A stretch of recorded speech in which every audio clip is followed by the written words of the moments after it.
Tanks appeared shortly after the outbreak of the First World War, and people soon realized the importance of tank camouflage.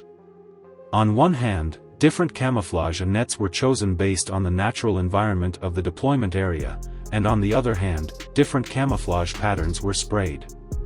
The British devoted a lot of effort to this and even established the Kensington Garden Camouflage School to specialize in research on this. However, the British found that spraying camouflage on tanks was simply a waste of effort. What was going on? At that time, the British understanding of tank camouflage can be divided into two parts. One part was to evade aerial reconnaissance.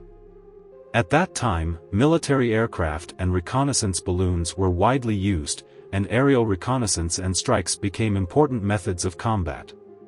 The concentration of tanks and artillery often meant significant military action. The Kensington Garden Camouflage School conducted in-depth research on the role of camouflage nets in eliminating tank shadows and reducing the probability of being discovered by aerial reconnaissance. The other part of tank camouflage was aimed at ground camouflage. Contrary to what most people might imagine, the British believed that it was unrealistic for such a huge steel machine like a tank to hide and not be discovered in combat.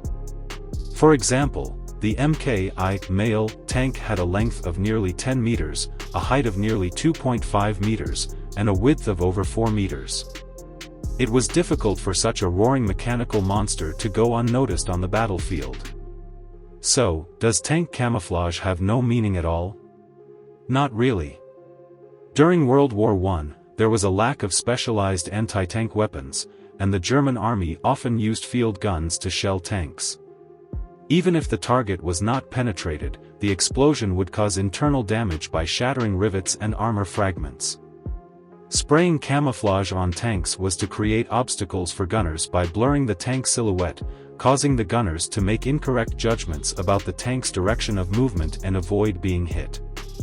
In 1916, the British designed a four-color camouflage, which essentially used solid black lines to divide the tank's surface into irregular areas, and then filled each area with different colors. In 1917, a more radical scheme was developed, adding camouflage nets to the roof of the tank, making it look like a haystack.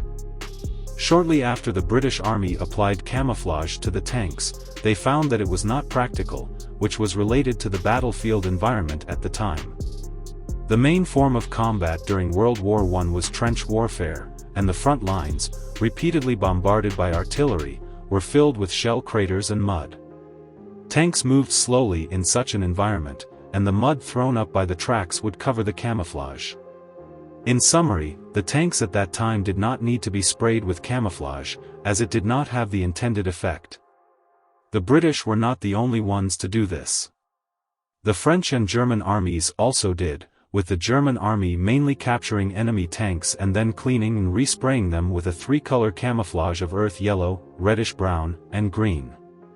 Around the summer of 1917, the British cancelled tank camouflage painting, and the newly built Mk4 tanks were uniformly painted with neutral brown paint. This choice was in line with the battlefield environment at the time and was only temporary. After the end of World War I, the British once again sprayed various camouflage patterns on their tanks.